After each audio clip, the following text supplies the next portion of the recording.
Salmo de número 74. E o título da nossa mensagem, nesta manhã, é Por que confiar em Deus quando o seu mundo está desmoronando? Por que você deve confiar em Deus quando a vida não vai do jeito que você planejou, do jeito que você gostaria? Salmo 74, 1 diz assim: Ó Deus, por que nos rejeitas para sempre? Por que se acende a tua ira contra as ovelhas do teu pasto? Lembra-te da tua congregação que adquiriste desde a antiguidade, que remiste para ser a tribo da tua herança. Lembra-te do monte de Sião, no qual tens habitado.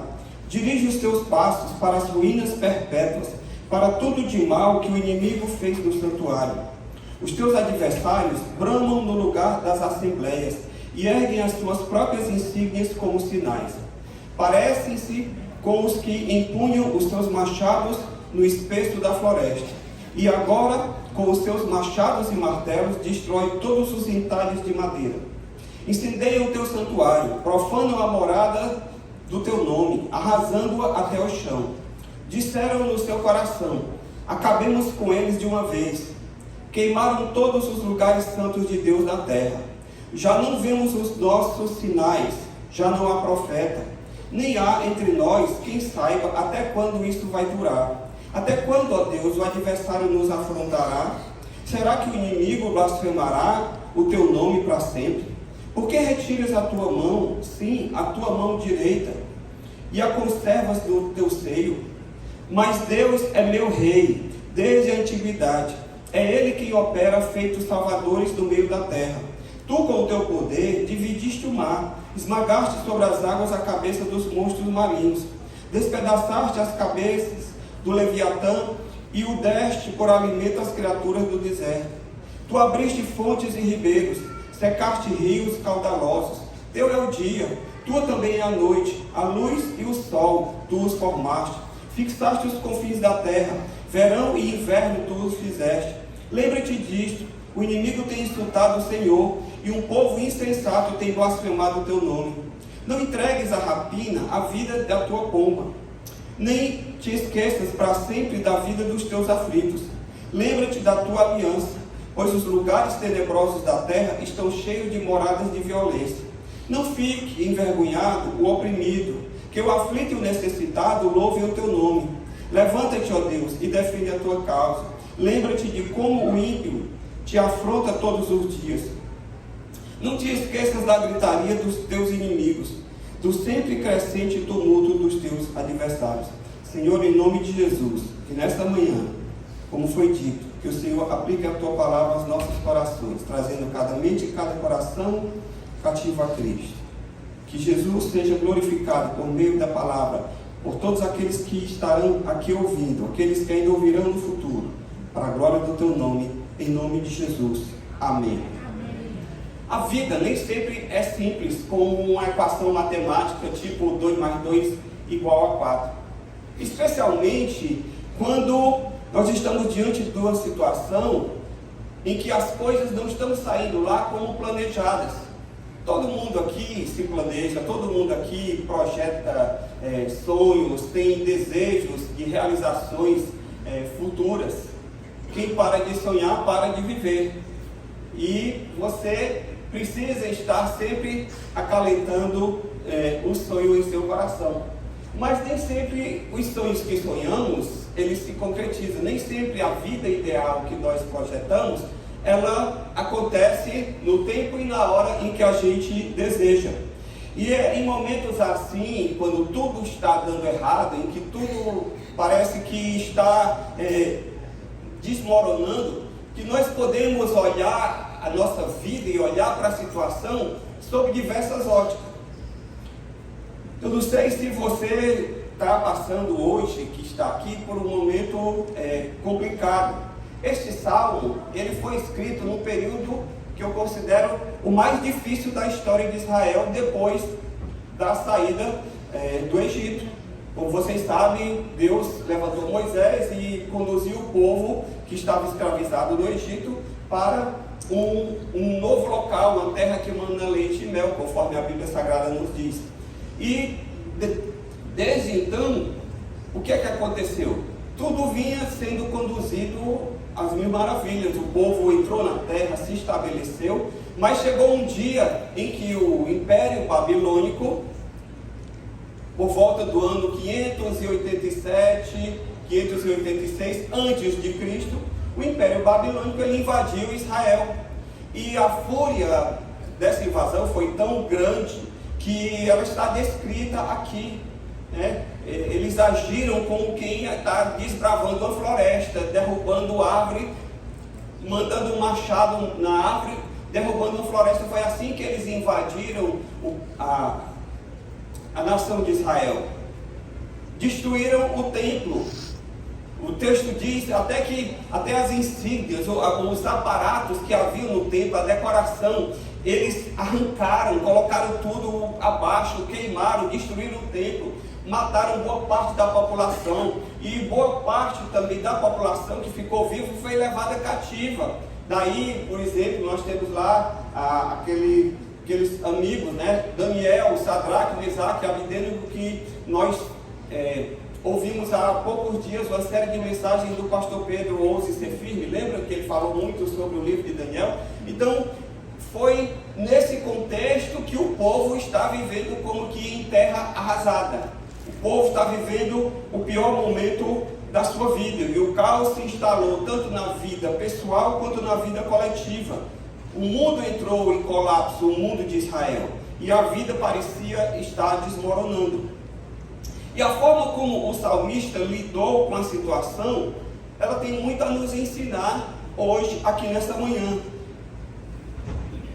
E aí eu queria convidar você a fazer um passeio comigo neste salmo, para que nós possamos entender como é que a gente pode olhar diante de uma situação e agir diante dela.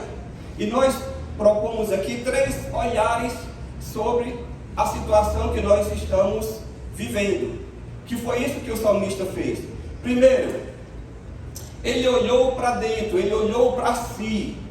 E é importante, quando a gente está diante de uma situação difícil, que a gente tenha um olhar introspectivo. Porque para poder a gente entender quem nós somos em Deus, a correta percepção da nossa identidade espiritual como filhos e filhas de Deus, é importante e é essencial quando nós estamos passando por um problema. Porque quando nós estamos diante de uma situação difícil, às vezes a gente tende a, por conta das circunstâncias, entender quem nós somos em Deus. E quando isso acontece, o caos se estabelece na nossa vida. Foi isso que o salmista fez na primeira parte desse salmo. Veja comigo. Quando nós temos a nossa identidade espiritual não muito clara, distorcida, nós podemos primeiro ter a falsa sensação de que Deus nos abandonou. No versículo 1 ele diz: ó Deus, por que nos rejeita para sempre? O salmista pensava que pelo fato da nação ter sido invadida e saqueada, significava que Deus a havia abandonado. E é assim que às vezes a gente se sente, tendo aquela falsa sensação de que Deus não está nem aí para aquilo que está nos acontecendo. É como se Deus tivesse nos abandonado. Quem aqui já passou por uma situação assim, que se sentiu abandonado? Ou por alguém, mas especialmente por Deus? Quando nós estamos diante de uma situação difícil, nós podemos ter essa falsa sensação. A segunda sensação que nós podemos ter quando nós estamos diante de uma situação difícil é pensar que o nosso status espiritual diante de Deus já não é mais o mesmo. Quando ele diz no versículo 2: lembra-te da tua congregação que adquiriste desde a antiguidade. O salmista está dizendo o seguinte: ei Senhor, tu estás com problema de memória? Tu não sabes que nós somos o teu povo? Foi o Senhor mesmo quem nos adquiriu? Foi o Senhor mesmo que desde a antiguidade, quando chamou Abraão para, a partir de Abraão, fundar a nação de Israel, o Senhor iria constituir uma nação. E olha agora como é que nós estamos, vivendo em terra arrasada, fomos saqueados, fomos praticamente destruídos. O senhor não está se dando conta, não? O senhor está com problema de memória? Então nós temos a tendência de achar que o nosso status espiritual já não é mais o mesmo, que Deus já não ama mais, que Deus já não se importa mais conosco, que nós não somos mais filhos de Deus. E nessa hora é comum nós ouvirmos uma voz que nos diz: ei, teu Deus te abandonou. Ei, tu não serve para ser cristão. Ei, tu é crente mesmo? Por quê? Porque tu é crente e está acontecendo isso contigo. Olha aí o teu vizinho do lado, que nem crê em Deus, que diz que é ateu, e aí a vida dele lá parece tão boa, e tu estás aí nessa situação, passando esse perrengue. Alguém aqui já deve ter ouvido uma voz parecida quando está passando por uma situação difícil. A gente tem a tendência de achar que o nosso status espiritual já não é mais o mesmo. Outra coisa que acontece quando nós olhamos para dentro de nós diante de uma situação difícil é que nós não conseguimos perceber que qualquer segurança fora de Deus é falsa. No versículo 7, eles dizem assim, Senhor, eles incendiaram o teu santuário. Sabe o que o salmista está dizendo? O seguinte: olha, o santuário, o templo onde a gente cultuava a Deus, que era o nosso símbolo da nossa nação, porque a nação de Israel girava em torno do templo, do santuário. Eles disseram: Senhor, até o santuário eles queimaram, até o santuário já não existe mais. Um dos pecados de Israel, sabe o que foi? Foi colocar a falsa sensação de segurança no templo. Por quê? Porque eles achavam o seguinte: se o templo onde nós adoramos a Deus está aqui, então Deus tem obrigação, compromisso de nos proteger contra qualquer invasão inimiga. Afinal de contas, o santuário está aqui. E aí, a segurança deles, ao invés de estar em Deus, estava no templo, estava no santuário. E nós muitas vezes fazemos assim nas nossas vidas. Ao invés de colocarmos a nossa segurança em Deus, nós colocamos na nossa religião, nós colocamos no nosso dinheiro, nós colocamos em outras coisas que aparentemente nos dão conforto e segurança.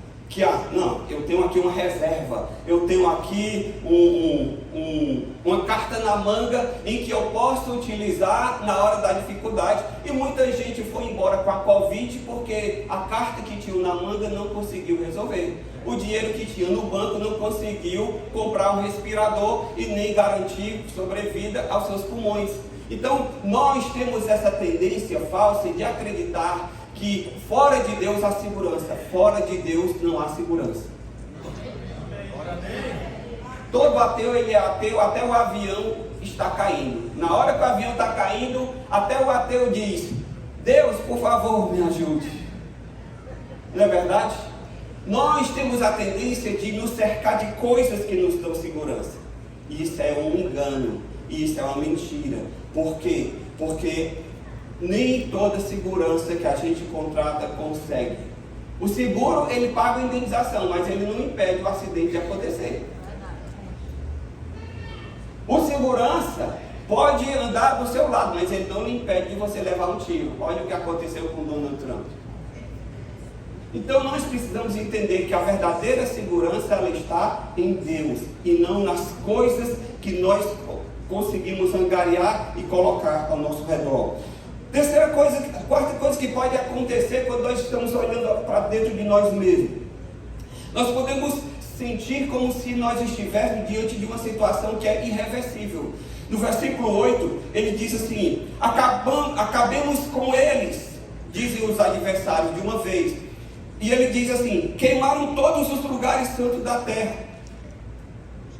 O salmista pensava, ele tinha a sensação de que o inimigo havia colocado uma pá de cal, ou seja, havia encerrado a história de Israel para sempre, porque o inimigo dizia: nós vamos acabar com eles, vamos destruir. Então ele pensou o seguinte: nós estamos diante de uma situação irreversível, eles vieram e vão detonar a nação. Quem aqui já esteve diante de uma situação que para você parece irreversível? Você olha e você tenta todas as soluções, você bate em todas as portas e não consegue resolver o seu problema. E aí você diz: meu Deus, e agora? Como é que faz? Como é que a gente resolve isso? Como é que reverte essa situação? E parece que a gente está diante de um beco sem saída. Quem aqui já se sentiu diante de um beco sem saída? A pessoa olha e a única luz no fim do túnel que ela vê é de um trem vindo ao seu encontro. E diz, pronto, é o fim. Nós, quando olhamos apenas para nós mesmos, nós temos essa tendência de achar que não tem solução para as coisas. Nós podemos também nos equivocar e achar que a nossa luta e o nosso sofrimento não terão fim.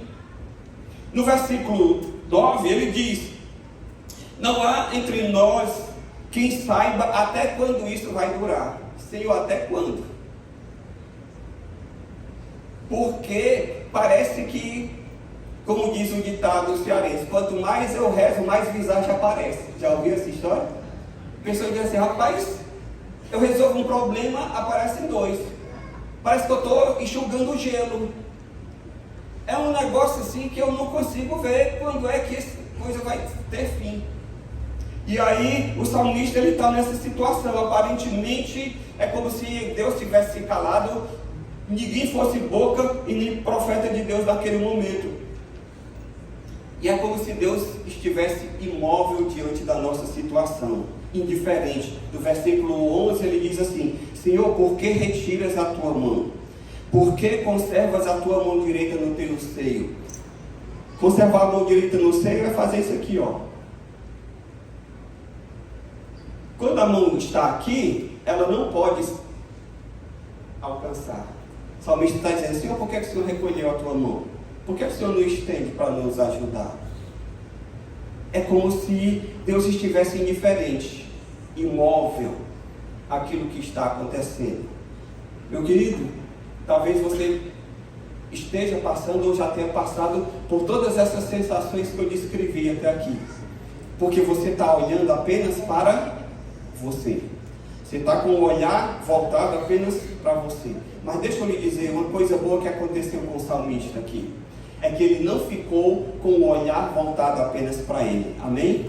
Ele lançou mão do segundo olhar. O primeiro olhar foi quando ele olha para dentro. Agora ele lança o segundo olhar, é quando ele olha para cima. Quando ele olha para cima, quando ele olha para o alto, aí ele consegue entender quem ele é em Deus. Quando ele consegue entender quem ele é em Deus, a primeira coisa que acontece, sabe o que é? É que ele recobra a sua verdadeira identidade espiritual. Quando ele diz aqui no versículo 12, que é considerado o divisor de águas nesse salmo. E aí no versículo 12 ele diz o seguinte, mas Deus é meu rei desde a antiguidade. Quando o salmista transcendeu a sua situação e a sua circunstância, ele consegue enxergar que Deus tem um vínculo histórico com Israel. Ele diz, olha, eu não creio em Deus foi ontem não. A minha fé não é coisa de ontem não. O Senhor ele tem caminhado com Israel desde a antiguidade. Nós temos história. Quando você tem história com alguém, você tende a valorizar. É por isso que o marido que ama a sua esposa, quando ela está com 50 anos, ele não quer trocar por duas de 25. Por quê? Porque as duas de 25 não tem história. Entende? Porque não é só questão de idade, não é só questão de estética, de corpo, é história, você tem história. E o salmista está dizendo, ei Senhor, contigo eu tenho história. Eu construí uma história. Então a gente recobra a nossa verdadeira identidade espiritual. E aí você começa a entender que apesar das circunstâncias, das dificuldades, Deus não mudou e você não mudou o seu status espiritual diante dele. O problema é que às vezes você está com a vista embotada, você está com a visão distorcida, mas as minhas circunstâncias não mudam quem eu sou em Deus e quem Deus é para mim. Amém? Amém?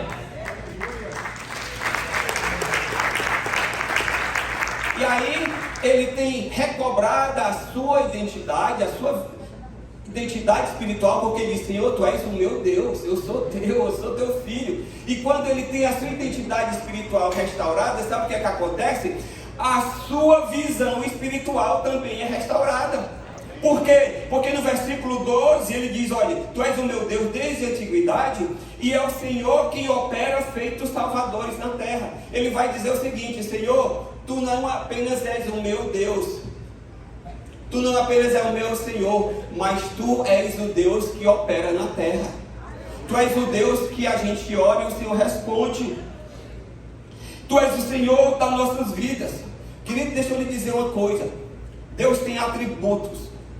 O que é atributo, pastor? Atributo é qualidade, é característica. E Deus tem atributos comunicáveis e incomunicáveis. Por exemplo, um atributo comunicável de Deus é o amor. Que Ele não apenas é amor, mas Ele comunica o seu amor para conosco. E nós podemos sentir o amor de Deus e também nós podemos amar uns aos outros. Esse é um atributo comunicável. Porém, Deus tem atributos que lhe são inerentes, que lhe são incomunicáveis, que Ele não compartilha esses atributos com a sua criação. E um desses atributos, sabe o que é? É a imutabilidade. Deus não muda. Eu mudo. Olha a minha cabeça aqui, com 57 anos. Até está branca. Não quer dizer que está velho. Não quer dizer que estou velho. Não venha me chamar de carro de polícia, por favor. Sabe o que é carro de polícia, né? Novo, mas acabado. Não é isso. Não é isso.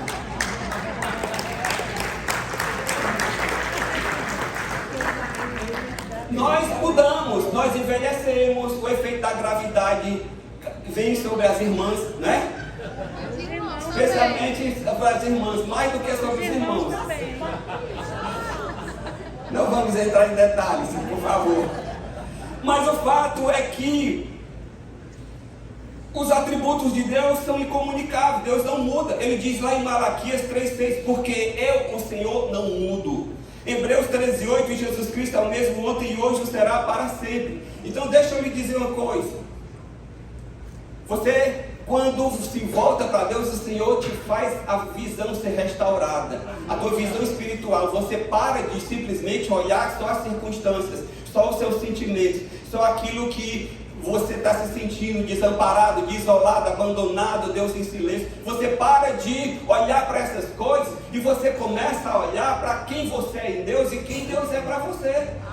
Amém? E é isso que o salmista, graças a Deus, ele fez isso aqui no salmo, no meio do salmo. Porque se ele tivesse terminado só na primeira parte, era para simplesmente botar uma corda no pescoço e se enforcar. Porque diz, não tem solução. Mas ele começa a ver a situação um segundo olhar. Ele para de olhar só para dentro de si e ele começa a olhar para Deus.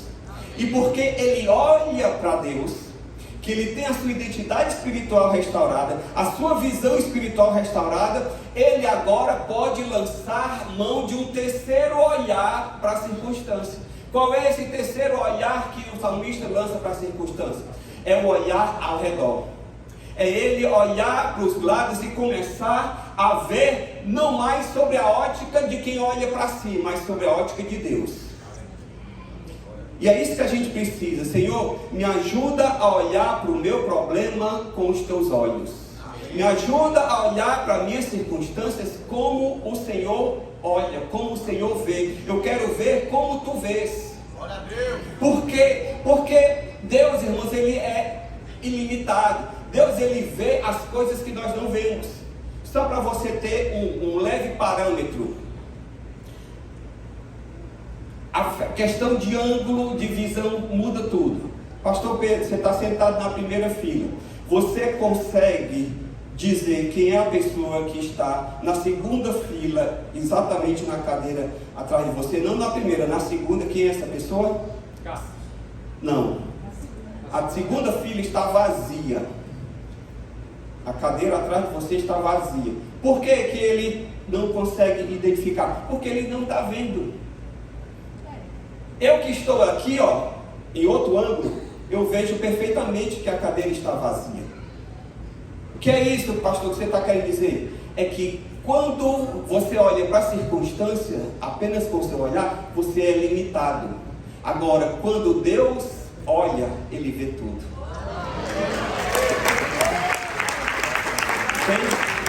Deus vê aquilo que nós não vemos. E eu gosto muito de uma expressão que a gente usa muito no Ceará, que é assim: fulano de tal sabe onde dormem as andorinhas. Já ouviram essa expressão?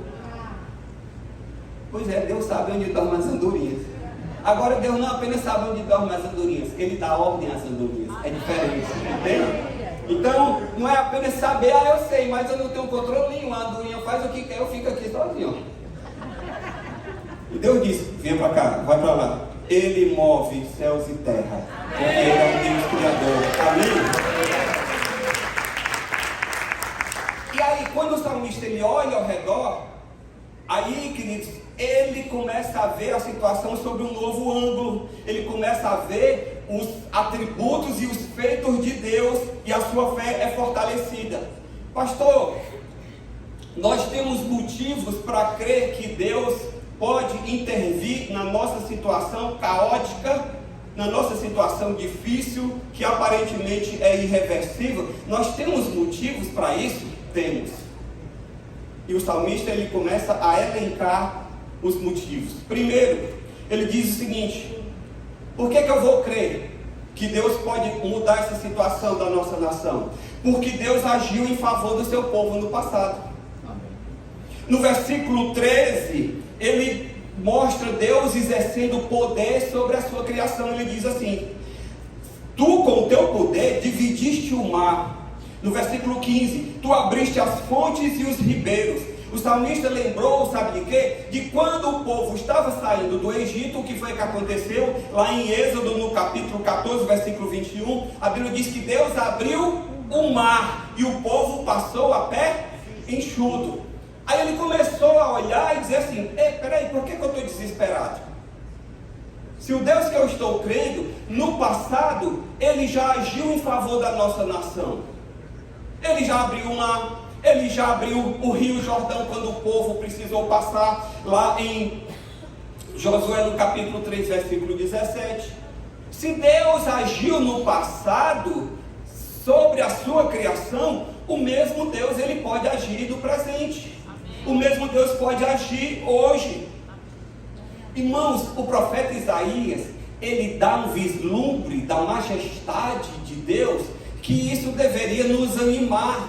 Quando você olha as nações, o mundo em guerra, parece que é um caos, cada nação lutando para prevalecer sobre a outra. Você olha aí a Rússia invadindo e brigando contra a Ucrânia, e aí fica lá a OTAN de um lado, e aí a China e a Rússia de outro lado, formando um outro bloco ali, e eles ficam só trocando farpas, e você diz: meu Deus, e eu aqui, onde é que eu vou ficar? Porque vai vir foguete dali, vai vir foguete daqui.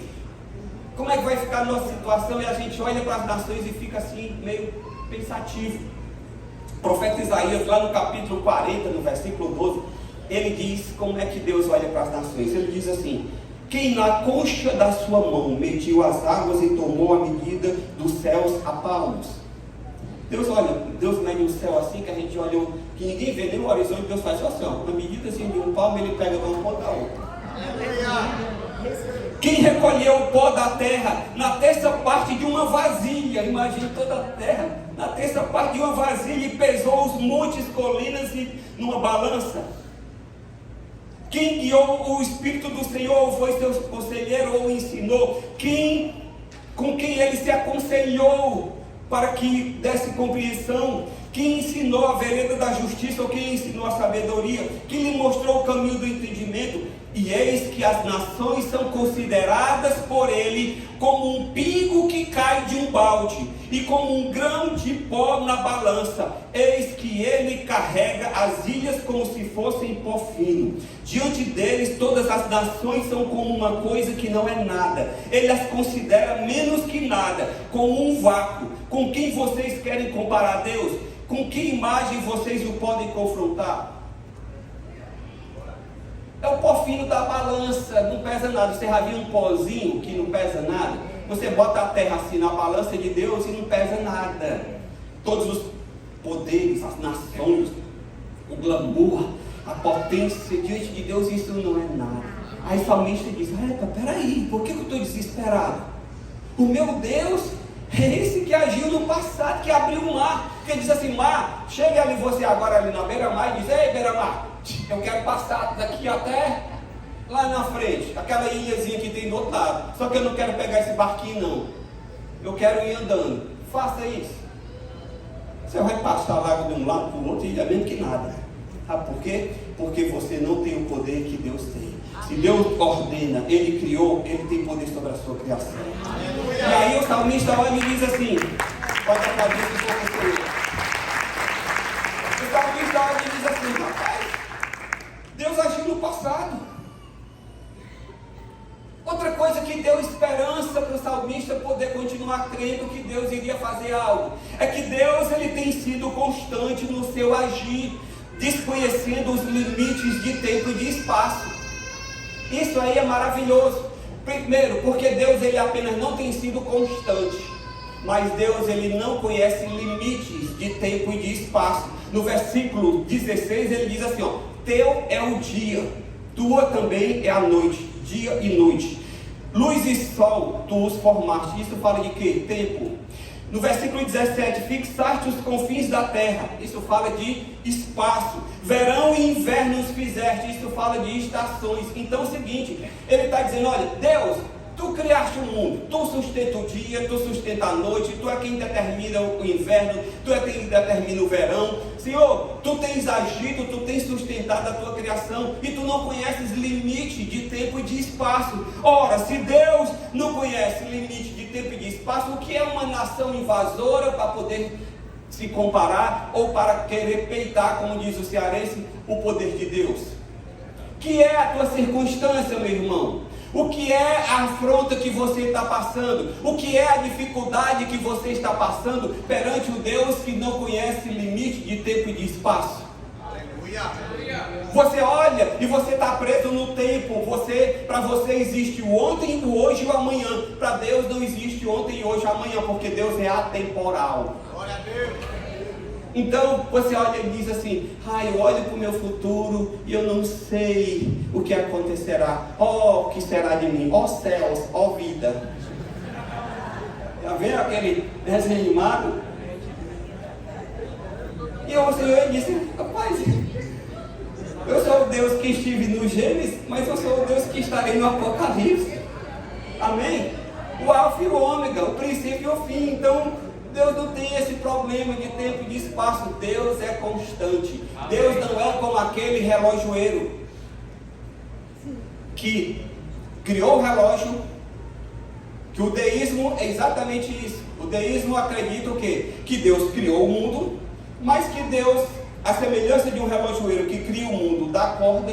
Lembra do tempo que tinha que dar corda? Hoje esses aqui ninguém dá corda, né? Mas no tempo do relógio que a gente tinha que dar corda, e o relógio, você dava a corda e aí ele ficava. Relógio automático, Oriente. Eita, é o novo, ninguém nem usa mais, né? Mas aí tem relógio automático, Oriente, viu? Papai só usa dele. 95 anos. Então o relógio é antigo. E aí o que é que acontecia? Deus criou o mundo. Se ele criou, ele abandonou e deixou a própria sorte. Não. Deus não criou e deixou a própria sorte. Deus continua agindo no mundo. Amém? Amém. E aí o salmista ele vê que Deus está acima do inimigo. Eu quero lhe dizer o seguinte: Deus continua entronizado. Deus continua sendo o Senhor. Deus continua sendo Rei. Por quê? Porque Ele é desde a antiguidade. O Senhor continua sendo o mesmo. Pastor, em meio à minha situação, eu posso ter esperança na providência de Deus? Pode. Por que eu posso ter esperança?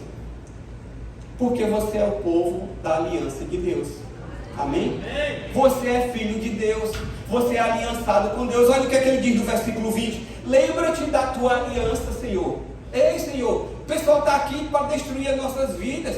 Mas deixa eu refrescar a tua memória, Deus. Eu sou o povo da tua aliança. E se você tem aliança, meu amigo, o que é que acontece? Você vai defender a sua aliança. Pastor Pedro, ele é todo amigável, não é? Pastor Pedro é boa praça. Gente boa, está sempre sorrindo, manso, meigo, maravilhoso. Agora, mexa com a pastora Janete ou com as filhas dele? Mexa. Por quê? Porque é o povo da aliança dele. Aí você vai ver um cordeiro se transformar num leão. Por quê? Porque quando você tem aliança, você defende aqueles que são da sua aliança. É verdade ou não é? Então, o salmista está dizendo: ei, Senhor, nós somos da tua aliança, o pessoal vai estar se levantando contra nós, mas a briga é contigo. E ao contrário de Israel, que foi infiel, e o povo só aconteceu aquilo da invasão da Babilônia porque eles foram infiéis à aliança, Deus continuou sendo fiel à sua aliança. Deixa eu lhe dizer e fazer uma correção aqui na teologia de muita gente. Muita gente canta assim: Senhor, tu és fiel a mim. Já ouviram essa expressão? Tu és fiel a mim. Deixa eu lhe dizer uma coisa: Deus não é fiel a você. Como assim, pastor?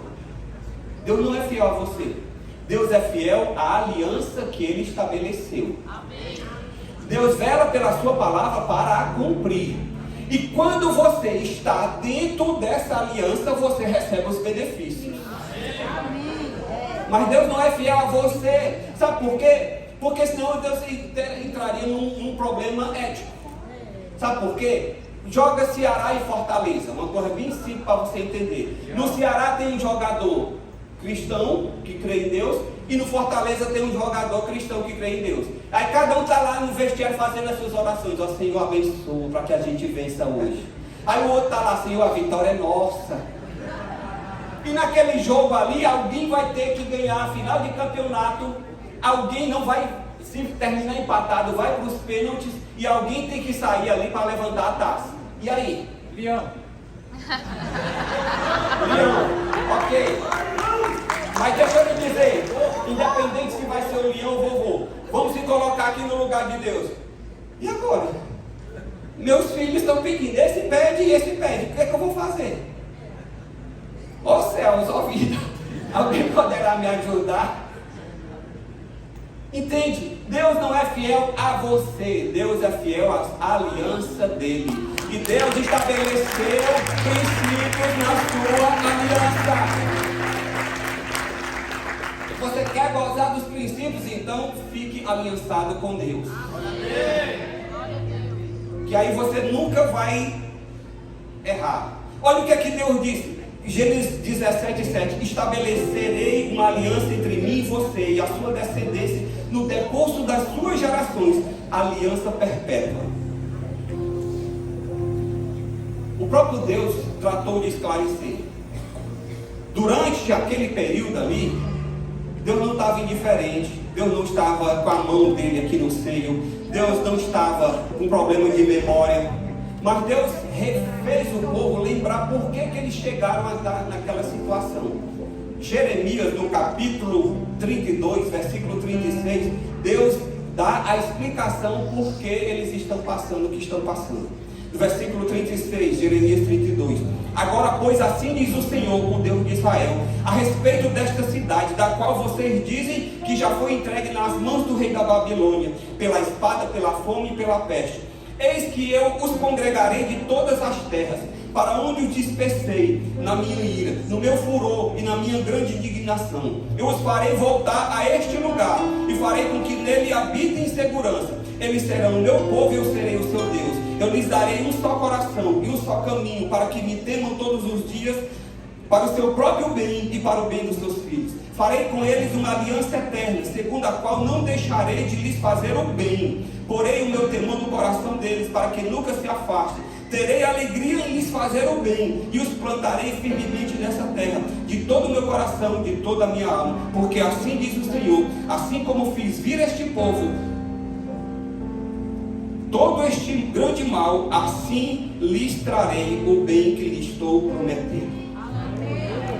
Deus está dizendo: vocês estão passando o que estão passando porque vocês foram infiéis à minha aliança. Não adianta crer que só tem o templo. Não adianta crer que eu vou para a igreja. Porque eu dou o dízimo. Porque eu sou amigo do pastor. Porque o pastor almoçou na minha casa. Porque o pastor consagrou meus filhos. Porque o pastor fez meu casamento. E daí? Você precisa ter a sua aliança com Deus.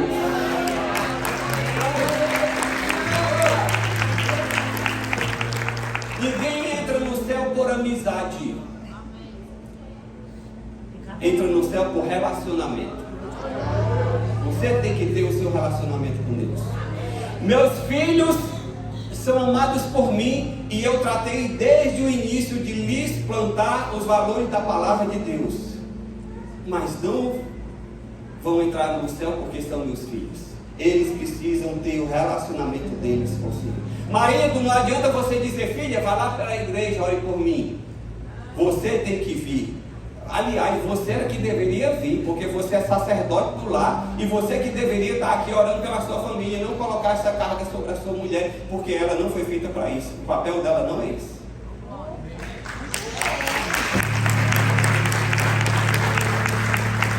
Pastor, eu posso ter motivo para continuar crendo? Posso. Eu já encerrando. Quando eu tiver entendimento que Deus está aliançado comigo, eu vou ter esperança na providência de Deus? Sim, porque os benefícios dessa aliança vai fazer primeiro com que eu ore crendo que Deus vai atender a minha oração, porque Ele está atento à minha aflição. No versículo 19: não entregues a rapina à tua pomba, nem te esqueças para sempre dos teus aflitos. O salmista está dizendo, ei, Senhor, nós somos como uma pombinha do Senhor. Não entregue aí a rapina, não deixe aí os babilônicos desgraçarem com a nossa vida.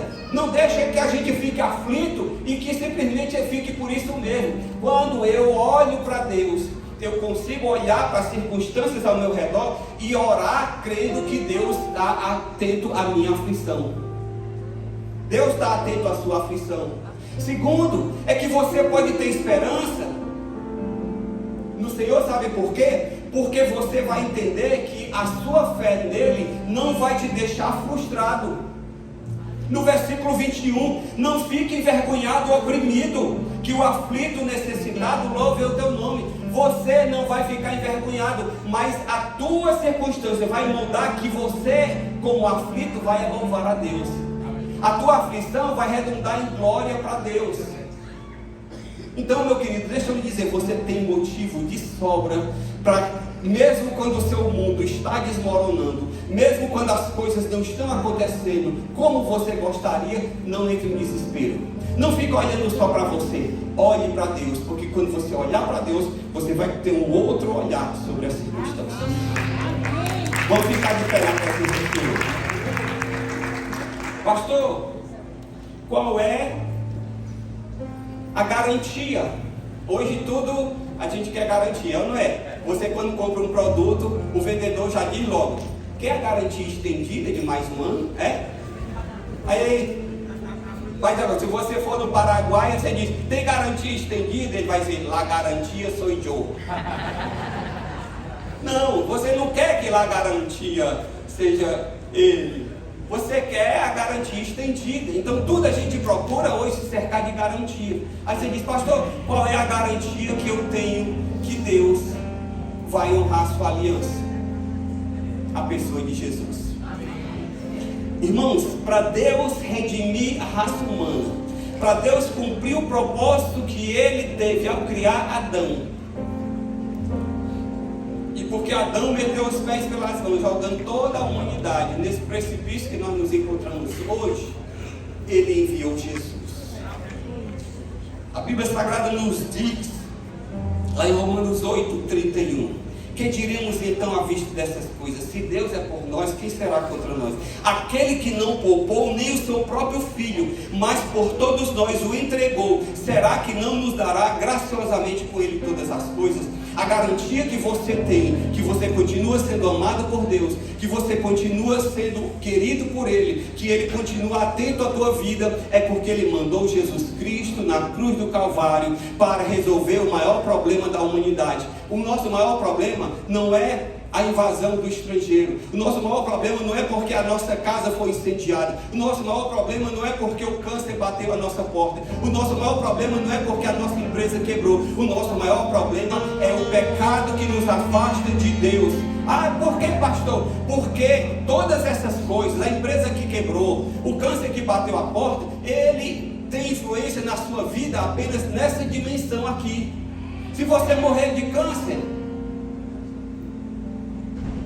esse problema está limitado a essa dimensão. Se a sua empresa quebrou, esse problema está limitado a essa dimensão. Agora, quando você é salvo, aquilo que acontece na tua vida não apenas muda a tua vida hoje, mas afeta a tua vida por toda a eternidade. Esse é o maior problema que precisa ser resolvido na minha e na sua vida. É o problema da salvação. E Deus mandou Jesus para dizer o seguinte: eu não abandonei minha criação. Eu continuo amando você. Deus continua te amando. Ainda que você não reconheça, ainda que você dê de ombros e ache que é só religião, mas a Bíblia Sagrada nos diz lá em Romanos 5,8 que Deus prova o seu amor para conosco pelo fato de ter Cristo morrido por nós, sendo nós ainda pecadores. Mesmo você indiferente, mesmo você que diz ser ateu ou graças a Deus, mesmo que você não queira saber de Deus, eu quero lhe dizer uma coisa: o amor de Deus por você não muda e Ele continua te amando. Agora o que você precisa é entender esse amor. Se você está aqui hoje e você diz assim: pastor, eu nunca tinha visto a coisa por essa ótica, eu quero fazer um desafio para você. Não é a igreja, não é a religião, é você e Deus. Você aí no seu lugar, você diz: Deus, eu quero te conhecer. Se o Senhor é verdadeiro mesmo, se o que esse camarada está falando aí não é simplesmente porque é função dele falar isso, porque ele está no papel dele, ele está fazendo aquilo que se espera dele falar, então eu quero que o Senhor se revele a mim e você faça prova de Deus. E você vai ver que Deus vai agir. E um dia você vai me procurar e vai dizer: pastor, eu estava naquele culto de manhã, pois você me acredita que eu fiz aquela oração e disse: Deus, se tu existe, prova para mim. E não é que Deus fez, e aí você vai se alegrar comigo e nós vamos um dia habitar juntos na glória do Senhor. Amém? Glória a Deus. Eu queria cantar um cântico. Eu até pedi o pessoal do louvor aqui, não foi ensaiado, mas como diz o pastor, essa turma é fera, então nós vamos louvar a Deus. Eu quero que você preste atenção na letra deste cântico, em nome de Jesus. Amém.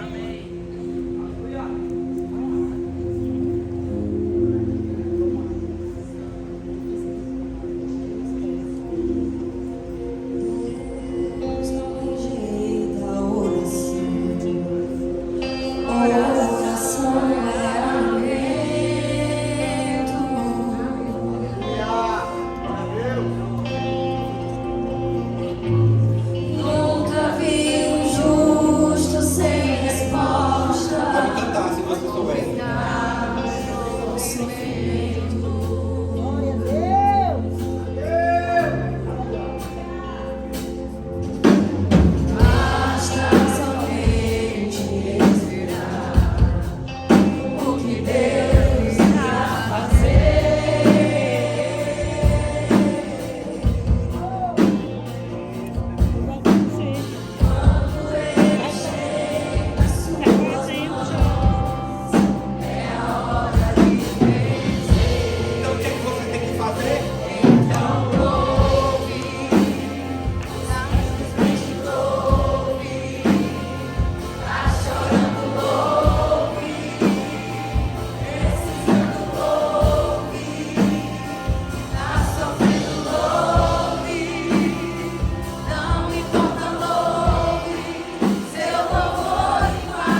falou com você. Talvez você tenha olhado muito para os seus problemas e só para você. E o Senhor te diz: é hora de olhar para mim. É hora de olhar para mim, porque quando você começar a olhar para mim e entender que eu sou o Deus que agiu no passado, que eu tenho o controle do tempo e das estações, você vai mudar o olhar ao seu redor e você vai ver as coisas sob uma nova ótica. E eu quero orar com você e por você. Se você está aqui hoje, o Espírito Santo falou com você que você precisa dizer: Senhor, eu quero que o Senhor me ajude a olhar para ti. Sai do seu lugar. Sai do seu lugar que nós vamos orar, porque o Senhor, Ele está à frente, e Deus, quando Ele está à frente, meu querido, deixa eu lhe dizer, não existe Nabucodonosor, não existe Babilônia, não existe dificuldade, não existe problema que esteja além daquilo que Deus pode fazer. Sai do seu lugar, sai do seu lugar. Você que está aqui, você diz: pastor, eu nunca confessei Jesus publicamente, eu nunca declarei publicamente a minha fé, mas nessa manhã eu entendi o amor de Deus e eu quero confessar Jesus como Senhor e Salvador. Eu quero entregar minha vida a Cristo. Há alguém aqui que quer fazer essa oração, que nunca fez na vida e diz: pastor, ore por mim, eu quero entregar minha vida a Cristo. Sai do seu lugar que eu quero orar por você também, porque nós vamos agora encerrar o culto, já está na hora final, e o Senhor, Ele tem algo especial para a sua vida. Jesus é a maior prova disso, do amor de Deus por você. Vamos orar. Você não veio à frente, então ore por esses que estão aqui, como se fosse você, como se fosse o seu familiar, porque para essas pessoas o Espírito Santo trouxe uma palavra específica que eles precisam declarar nessa manhã. Pai, no nome de Jesus, eis aqui, Senhor, teu povo, declarando que confia em Ti. Pai, eu quero te pedir em nome de Jesus que o Senhor nessa manhã mude a visão. Tira, Senhor, a visão de si mesmo e faz colocar a visão em Ti, para que, Senhor, seja restaurada a sua visão e a sua identidade espiritual, para que eles possam, Senhor, agora olhar para as circunstâncias ao redor de uma forma totalmente diferente. Faz com que eles vejam como o Senhor vê, faz com que eles sintam como o Senhor sente. Meu Deus, em nome de Jesus, Espírito Santo, traz sobre eles a convicção interna de que são filhos de Deus. A tua palavra diz que o teu Espírito testifica com o nosso Espírito que somos filhos de Deus. Eles estão aliançados contigo. Sustenta-os nessa manhã em tuas mãos. Faz, Senhor, renovada a tua aliança sobre cada um deles, de forma que eles jamais se sintam sozinhos, jamais se sintam abandonados, que eles jamais sintam que o Senhor está indiferente à sua vida, mas que o Senhor, como Deus vivo e verdadeiro, amoroso, fiel à sua aliança, possa agora vir ao encontro de cada um deles, de acordo com a sua necessidade. Pai, se há alguém aqui neste local que ainda não te conhece, que nesta manhã o Senhor se revele, que essa palavra fique reverberando em seus corações, de tal forma que, meu Deus, ele não concilie o sono sem antes fazer uma oração de entrega a Ti, sem antes te entregarem as suas vidas, o seu destino e o seu futuro, e declararem Jesus Cristo como Senhor e Salvador de suas vidas, para a glória do Teu nome, em nome de Jesus. Amém, amém, glória a Deus.